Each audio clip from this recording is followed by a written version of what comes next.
नमस्कार दोस्तों, इन्वेस्ट पर आपका फिर से स्वागत है। दोस्तों आज की वीडियो में बात करेंगे एलआईसी की कन्यादान पॉलिसी के बारे में और जानेंगे कि एलआईसी की कन्यादान पॉलिसी क्या है, इस पॉलिसी को कौन कौन ले सकता है, इस पॉलिसी के अंदर कितना प्रीमियम देना पड़ता है या फिर इस पॉलिसी के अंदर कितना रिटर्न मिलता है, इसके लिए क्या एलिजिबिलिटी क्राइटेरिया है और इस पॉलिसी के अंदर आप कितने साल के लिए पैसे सेव या फिर इन्वेस्टमेंट कर सकते हैं। इन सभी बातों के ऊपर डिस्कस करेंगे दोस्तों और जानेंगे कि इस पॉलिसी के अंदर क्या क्या नए अपडेट किए गए हैं। सभी जानकारी इस वीडियो के अंदर आपको देंगे। तो चलिए दोस्तों वीडियो को स्टार्ट करते हैं। और दोस्तों सबसे पहले बात करेंगे एलआईसी की कन्यादान पॉलिसी के बारे में। तो दोस्तों जिस प्रकार से पोस्ट ऑफिस के अंदर सुकन्या समृद्धि स्कीम चलती है, उसी प्रकार से एलआईसी के अंदर कन्यादान पॉलिसी चलती है। दोस्तों ये पॉलिसी एक ऐसी पॉलिसी है जो बेटियों के लिए चलाई गई है, यानी कोई भी माता पिता अपनी बेटियों के लिए कन्यादान पॉलिसी ले सकता है एलआईसी की। और दोस्तों ये एक ऐसी पॉलिसी है या फिर एक ऐसी स्कीम है जिसके अंदर आप छोटी छोटी इन्वेस्टमेंट करके अपने बच्चों के फ्यूचर के लिए अच्छी एक सेविंग कर सकते हैं और उनका भविष्य उज्जवल बना सकते हैं। तो दोस्तों कोई भी पर्सन जो अपने बच्चों के लिए या फिर अपनी बेटियों के लिए एक अच्छा भविष्य देख रहे हैं, उनकी शादी का खर्चा के लिए या फिर उनकी पढ़ाई के लिए कोई भी उनका लक्ष्य है, तो वह एलआईसी कन्यादान पॉलिसी ले सकता है और अपने बच्चों के भविष्य के लिए अच्छी सेविंग कर सकता है।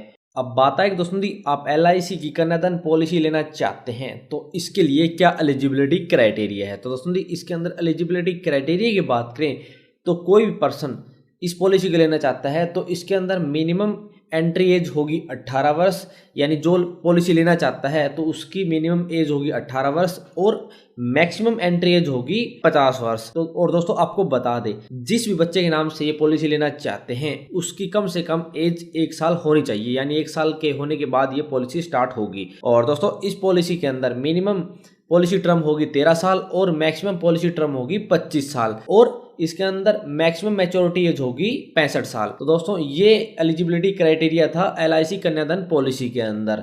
लेकिन दोस्तों आपको बता दें, इस पॉलिसी के अंदर सबसे खास बात यह है कि इस पॉलिसी के अंदर जितने भी आप पॉलिसी टर्म सिलेक्ट करते हैं उससे 3 साल कम प्रीमियम देना पड़ता है, यानी 25 साल की पॉलिसी टर्म सिलेक्ट करते हैं तो आपको 22 साल ही प्रीमियम देना पड़ेगा। और इसके अंदर मिनिमम सम अश्योर्ड की बात करें तो इसके अंदर मिनिमम सम अश्योर्ड है 1 लाख रुपए और मैक्सिमम सम अश्योर्ड की कोई भी लिमिट नहीं है, यानी आप कितने भी रुपए इसके अंदर इन्वेस्ट कर सकते हैं।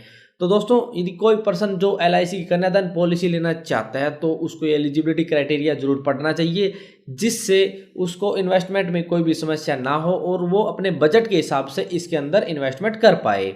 अब बात है कि दोस्तों कोई पर्सन जो एलआईसी कन्यादान पॉलिसी लेना चाहता है तो इसके अंदर क्या प्रीमियम पेमेंट मोड मिलेंगे। तो दोस्तों इसके अंदर प्रीमियम पेमेंट मोड की बात करें तो इसके अंदर आप मंथली प्रीमियम दे सकते हैं, हाफ ईयरली प्रीमियम दे सकते हैं, यदि आप क्वार्टरली प्रीमियम दे सकते हैं, आप ईयरली प्रीमियम पे कर सकते हैं। ऐसे आपको अलग अलग मोड मिलते हैं, आप अपने हिसाब से कैसे भी इसके अंदर प्रीमियम दे सकते हैं।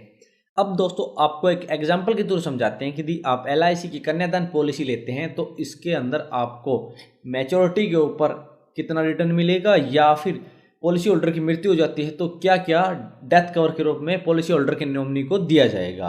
तो दोस्तों मान लो मिस्टर सोनू की एज है 25 साल और मिस्टर सोनू अपनी बच्ची के लिए ये पॉलिसी लेता है और इसके अंदर पॉलिसी टर्म सिलेक्ट करता है 21 साल की। तो पीपीटी यानी प्रीमियम पॉलिसी टर्म होगी 18 साल की, यानी 18 साल तक मिस्टर सोनू इसके अंदर प्रीमियम पे करेगा। और mister Sonu sum assured select करता है 5 लाख रुपए, यानी सम अश्योर्ड टोटल 5 लाख रुपए इसके अंदर पे करेगा। ठीक है दोस्तों, तो मिस्टर सोनू को फर्स्ट ईयर 27,897 रुपए प्रीमियम के रूप में देना पड़ेगा। और दोस्तों ये प्रीमियम टैक्स के साथ है, यानी इसके अंदर टैक्स भी ऐड है। ठीक है दोस्तों, और सेकंड ईयर यानी फर्स्ट ईयर के बाद मिस्टर सोनू को 27,297 रुपए प्रीमियम के तौर पर देना पड़ेगा, यानी ईयरली प्रीमियम देना होता है तो इस प्रकार से मिस्टर सोनू को प्रीमियम देना पड़ेगा। ठीक है दोस्तों, और मिस्टर सोनू 18 वर्ष तक ऐसे ही प्रीमियम इस पॉलिसी के अंदर देता रहेगा। ठीक है दोस्तों, और 21 साल के बाद इस पॉलिसी की मैच्योरिटी हो जाएगी, यानी पॉलिसी की मैच्योरिटी 21 वर्ष के बाद हो जाएगी तो मिस्टर सोनू को 10,64,500 रुपए मैच्योरिटी के रूप में दिए जाएंगे। और दोस्तों इस 10,64,500 के अंदर 5 लाख रुपए सम अश्योर्ड हो गए, 5,14,500 रुपए बोनस के रूप में मिलेंगे और फाइनल एडिशन बोनस हो गया 50,000 रुपए। तो टोटल मिलाकर 10,64,500 रुपए मिस्टर सोनू को मिलेंगे।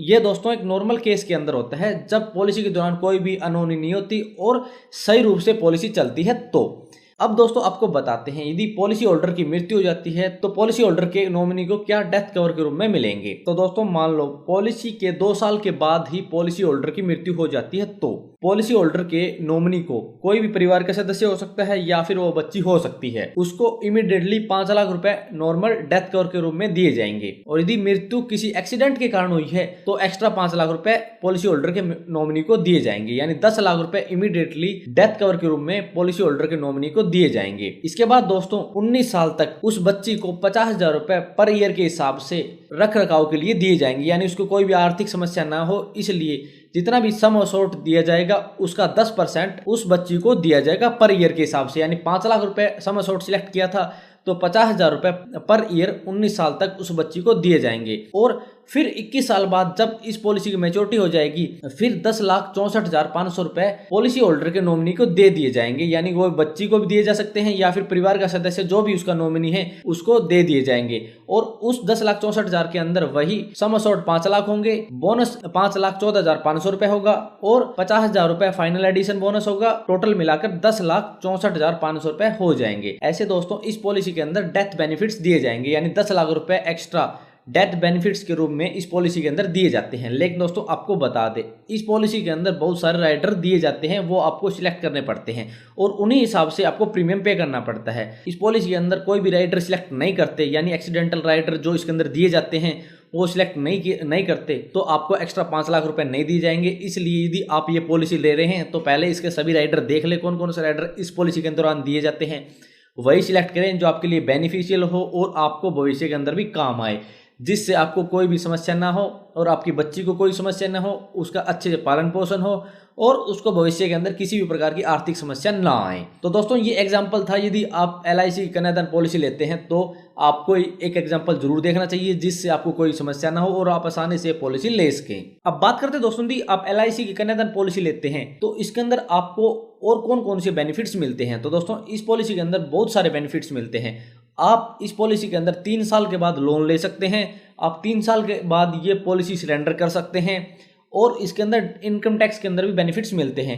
यदि आप जितना भी प्रीमियम पे करते हैं उसके ऊपर अंडर सेक्शन 80C के तहत छूट मिलती है और मैच्योरिटी के ऊपर सेक्शन 10D के तहत छूट मिलती है, यानी इस पॉलिसी के अंदर आपको इनकम टैक्स के अंदर भी छूट मिलती है, आपको लोन भी मिलता है, आपको सरेंडर की फैसिलिटी भी मिलती है और अच्छे आपको डेथ कवर मिलते हैं। एक्सीडेंटल डेथ होगी, नेचुरल डेथ होगी या फिर किसी भी बीमारी कारण डेथ होगी, सभी के लिए अलग अलग राइडर है। आप सिलेक्ट करें वो राइडर जो आपके लिए बेनिफिशियल हो और जिससे आपको अच्छा बोनस मिले। तो दोस्तों ये बेनिफिट्स है इस पॉलिसी के अंदर यदि आप ये पॉलिसी लेते हैं। तो अब बात करते हैं दोस्तों यदि आप LIC की कन्यादान पॉलिसी लेना चाहते हैं तो आप किस प्रकार से पॉलिसी ले सकते हैं। तो दोस्तों आपको बता दें यदि आप LIC की कन्यादान पॉलिसी लेना चाहते हैं तो आपके सभी डॉक्यूमेंट, पर्सनल डॉक्यूमेंट हो गई, बैंक डिटेल हो गई या फिर आपकी इनकम की डिटेल होगी, आपके फिजिकल हेल्थ की डिटेल होगी, सभी डिटेल आपके पास होनी चाहिए, सभी डॉक्यूमेंट होने चाहिए। फिर वे सभी डॉक्यूमेंट लेके आप LIC एजेंट से कॉन्टैक्ट करें और इस प्लान के बारे में पूरी डिटेल ले। जब आपको संतुष्टि हो जाए कि आपके लिए ये प्लान बेस्ट है उसके बाद आप ये प्लान लेकर ये पॉलिसी ले सकते हैं। अपने बच्चे के नाम, अपने बच्चों के नाम पॉलिसी लेकर उनका भविष्य उज्जवल कर सकते हैं। दोस्तों यदि आप इस पॉलिसी के बारे में और ज़्यादा विस्तार से पढ़ना चाहते हैं या फिर आपको वीडियो के अंदर कुछ समझ नहीं आया तो दोस्तों आप हमारी वेबसाइट को विजिट करके इसके बारे में और ज़्यादा विस्तार से पढ़ सकते हैं। और दोस्तों यदि आपका इसके बारे में कोई भी सवाल या क्वेरी है तो आप कमेंट बॉक्स में कमेंट कर देना। तो दोस्तों आज की वीडियो में इतना ही। यदि वीडियो पसंद आए तो लाइक और शेयर करना ना भूलें और यदि हमारे चैनल पर नए हैं और किसी भी स्कीम से संबंधित, बिजनेस से संबंधित, फ्रेंचाइजी संबंधित जानकारी लेना चाहते हैं तो हमारे चैनल को सब्सक्राइब करना ना भूलें।